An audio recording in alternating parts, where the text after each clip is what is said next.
Hello everyone, welcome to my YouTube channel. Today in this video I am going to discuss about chapter 1 of class 7 science. It is nutrition in living organisms, that is plants. इस lesson में हम plants के पोषण के बारे में पढ़ेंगे. So let us try to read and understand the chapter. In class 6, we have already learned that food is essential for all living organisms. Class 6 में आपने पढ़ा है कि food सारे living organisms के लिए ज़रूरी होता है. We also learned that carbohydrate, protein, fats, vitamins and minerals are all important components of our food. These components of food are necessary for our body and are called nutrients. जो भी food के components हैं जैसे carbohydrate, protein, fat, vitamins, minerals, ये सारे हमारे body के लिए ज़रूरी होते हैं, इसलिए इन्हें न्यूट्रिएंट्स कहा जाता है. The nutrients enable living organisms to build their bodies, to grow, to repair damaged parts of their body and to provide energy to carry out life processes. Nutrients जो हैं ये हमारे बॉडी को बनाने में, ग्रो करने में, डैमेज पार्ट को रिपेयर करने में और हमें शक्ति देते हैं अपने सारे बॉडी के फंक्शन को, लाइफ प्रोसेस को परफॉर्म करने में. Nutrients are taken in through their food by living organisms and are utilised in their bodies. The process of obtaining and utilising food by an organism is known as nutrition. So what is nutrition? Nutrition is the process of obtaining and utilizing food by an organism. The process of obtaining food is not the same in all organisms. सारे organisms का food लेने का तरीका same नहीं होता है. On the basis of food habits, the mode of obtaining the required nutrition by the body have been divided into the following two categories. Modes of nutrition को देखते हुए न्यूट्रिशन को दो कैटेगरीज में डिवाइड किया गया है. First one is autotrophic nutrition. It is the mode of nutrition in which organisms can make their own food from simple raw materials. All green plants and some bacteria are autotrophs. सारे green plants और कुछ bacteria autotrophs होते हैं क्योंकि वे अपना food जो है वो सिंपल रॉ मटेरियल से डिराइव करते हैं या कहें कि अपना फूड स्वयं बनाते हैं. Next one is heterotrophic nutrition. It is the mode of nutrition in which organisms cannot prepare their own food and depend on others for it. इस मोड ऑफ न्यूट्रिशन में ऑर्गेनिजम्स अपना फूड प्रिपेयर नहीं करते हैं और दूसरे organisms पर food के लिए डिपेंड करते हैं.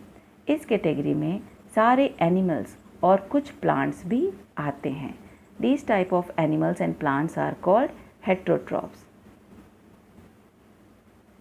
Now let us see this flow chart. Modes of nutrition. Modes of nutrition is divided into two parts: autotrophic nutrition and heterotrophic nutrition.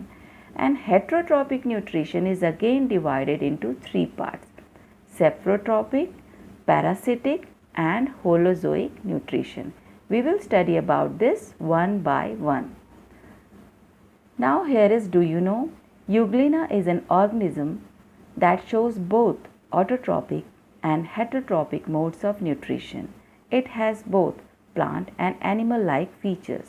Euglena एक ऐसा ऑर्गेनिज्म है जिसमें प्लांट्स एंड एनिमल्स दोनों के फीचर्स होते हैं और इसमें दोनों ही तरह के मोड्स ऑफ न्यूट्रिशन पाए जाते हैं. Now about photosynthesis, food making process in plants. The synthesis of food in plants occur in their leaves. Hence, leaves are called the food factories of plant. Leaves को plant का food factory कहा जाता है क्योंकि plants के इसी part में यानी लीव्स में फोटोसिंथेसिस प्रोसेस होता है. The leaves have a green pigment called chlorophyll. It helps leaves to capture the energy of sunlight. Leaves में एक ग्रीन कलरिंग पिगमेंट होता है जिसे क्लोरोफिल कहते हैं। यह क्लोरोफिल सोलर एनर्जी को कैप्चर करने में हेल्प करता है। This energy is used by plants to synthesise their food using carbon dioxide and water. This process is called photosynthesis. ये एनर्जी जो क्लोरोफिल के द्वारा एब्जॉर्ब किया जाता है, इस एनर्जी को यूज़ करके ग्रीन प्लांट्स फूड को सिंथेसाइज करते हैं using carbon dioxide and water. This process is called photosynthesis.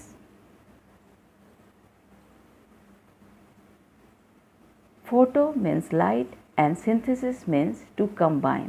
As it takes place in the presence of sunlight, this process can be written in the form of the following equation. Photosynthesis का equation यहाँ पे दिया गया है। Carbon dioxide plus water gives carbohydrate plus oxygen in the presence of sunlight and chlorophyll. Now we will study about raw materials of photosynthesis. Photosynthesis के लिए कौन से raw materials ज़रूरी होते हैं? From the above equation, it is clear that carbon dioxide and water are the raw materials for photosynthesis. For this process, chlorophyll and the presence of sunlight or light are also necessary. Since food is synthesized in leaves, all the raw materials need to reach there. ऊपर दिए गए equation को देखकर आप समझ सकते हैं कि carbon dioxide and water photosynthesis के लिए रॉ मटेरियल हैं और साथ ही क्लोरोफिल और सनलाइट का होना भी ज़रूरी है।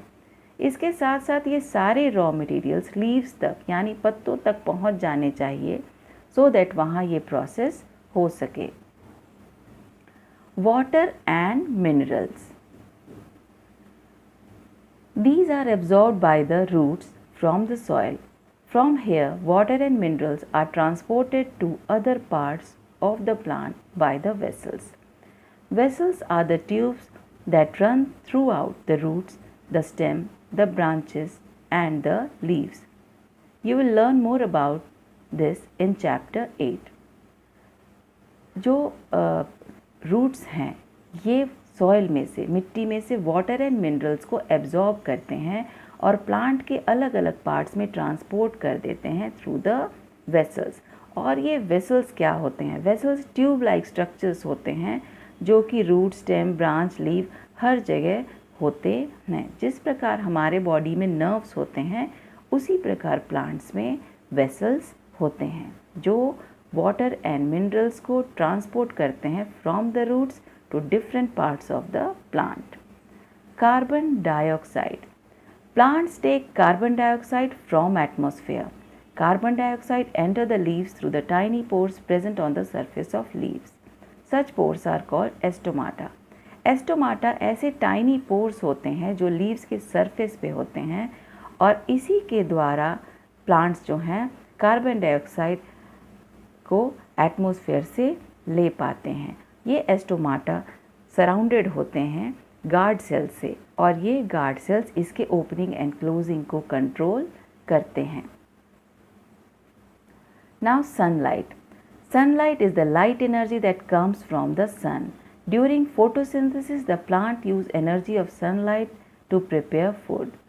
That is why the food making process in plants is called photosynthesis. Photosynthesis process के दौरान plants जो हैं sunlight से आने वाले सोलर एनर्जी को लेते हैं जिसके कारण इस प्रोसेस को फोटोसिंथेसिस कहा जाता है. Photo means light and synthesis means to combine. The next one is chlorophyll. The leaves are green due to the presence of a pigment chlorophyll. पत्तियों का हरा रंग क्लोरोफिल के कारण होता है.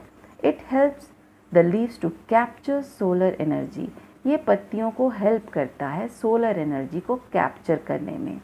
This energy is used to prepare food by carbon dioxide and water. यही energy solar energy जो कैप्चर हो जाती है क्लोरोफिल के द्वारा, इस एनर्जी को प्लांट्स यूज़ करते हैं फूड बनाने में in the presence of carbon dioxide and water. Photosynthesis is a unique process. It is this process that supplies food directly or indirectly to all living organisms. Photosynthesis एक ऐसा unique process है जो directly या indirectly all living organisms को food provide करता है. The energy of the sun thus get passed on to all organisms through the plant. सन के energy को प्लांट्स अपने में एब्जॉर्व करके फोटोसिंथेसिस करते हैं और फूड प्रिपेयर करते हैं और यही फूड सारे ऑर्गेनिजम्स के द्वारा खाए जाते हैं. इसी कारण से ये सोलर एनर्जी को सारे लिविंग ऑर्गेनिजम्स को पास ऑन करते हैं. Plants also provide oxygen needed bye all living organism for respiration. Plants जो हैं ये ऑक्सीजन भी प्रोवाइड करते हैं. आपने देखा होगा फोटोसिंथेसिस प्रोसेस में ऑक्सीजन रिलीज होता है और यही ऑक्सीजन सारे लिविंग ऑर्गेनिजम्स में रेस्पायरेशन के लिए यूज़ होता है. Can you imagine life on earth in the absence of photosynthesis? क्या आप इमेजिन कर सकते हैं कि अगर फोटोसिंथेसिस नहीं होगा तो अर्थ पे लाइफ हो सकता है? Now we will study about the products of photosynthesis. Photosynthesis के products क्या क्या होते हैं?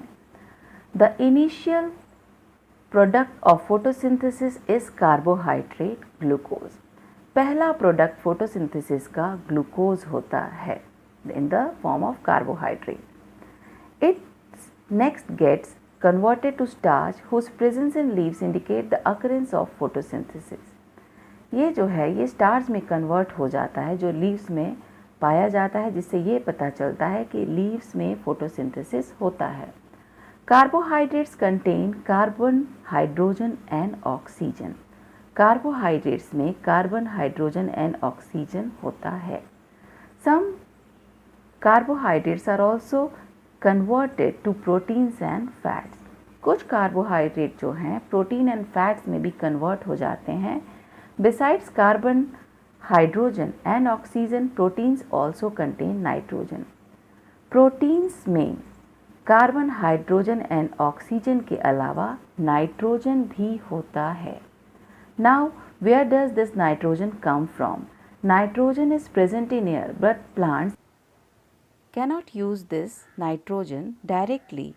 Some bacteria present in the soil convert gaseous nitrogen into its usable form which is soluble.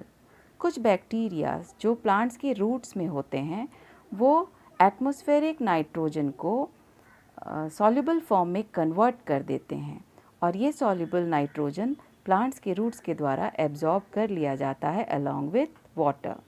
Roots are also able to absorb nitrogenous compound present in fertilisers that are added to the soil.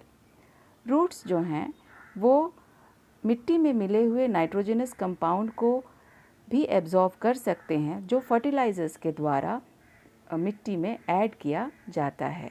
This was all about the modes of nutrition in plants and you will learn about other modes of nutrition in plants in my next video. Till then, enjoy learning.